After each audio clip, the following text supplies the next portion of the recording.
Hello friends, இன்றைக்கி வாழைத்தண்டு துவையல் பார்க்கலாம்.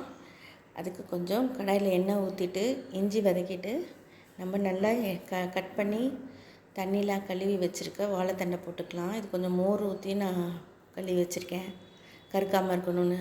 இது நல்லா வதக்கலாம். ஒரு 5 மினிட்ஸில் நல்லா வதங்கும். வதங்கிறதுக்கு கொஞ்சம் உப்பு போட்டுட்டு புளி போட்டு நல்லா வதக்கி தனியாக எடுத்து வச்சுக்கலாம். ஒரு 5 மினிட்ஸ் வதக்கினா போதும், அதுலேயே அது வெந்துடும், அதில் இருக்க தண்ணியிலே வெந்துடும். இப்போ நம்ம கொஞ்சம் எண்ணெய் ஊற்றி கடாயில் உளுத்தம்பருப்பு, தனியா, காஞ்ச மிளகாய் போட்டு வதக்கிட்டு இது நல்லா பொரிஞ்சதுக்கப்புறம் லாஸ்ட்டாக எள்ளு ஆட் பண்ணிக்கலாம். இதில் கடலைப்பருப்பு போட்டால் இன்னும் சூப்பராக இருக்கும்.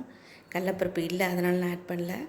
இது எள்ளு, இதை போட்டு நல்லா ஆட் பண்ணிவிட்டு இது நல்லா எள்ளு பொரியணும். பொரிஞ்சதுக்கப்புறம் கொஞ்சம் பூண்டு, கொஞ்சம் கருவேப்பிலை, இதை நல்லா வறுத்துட்டு ஆற வச்சு நம்ம வாழைத்தண்டோடு சேர்த்து அரைக்கணும். இப்போ எல்லாத்தையும் போட்டு நல்லா குறப்பாக அரைச்சிக்கணும். அப்புறம் அரைச்சாச்சு, வாழைத்தண்டு ரெடி. இப்போ தாளிச்சிடலாம். கொஞ்சம் கடாயில் எண்ணெய் ஊற்றிட்டு கடுகு உளுத்தம்பருப்பு தாளிச்சிட்டு நம்ம இதை போட்டு இறக்கிடலாம். அவ்வளோதான், சூப்பரான வாழைத்தண்டு துவையல் ரெடி. ட்ரை பண்ணி பாருங்கள்.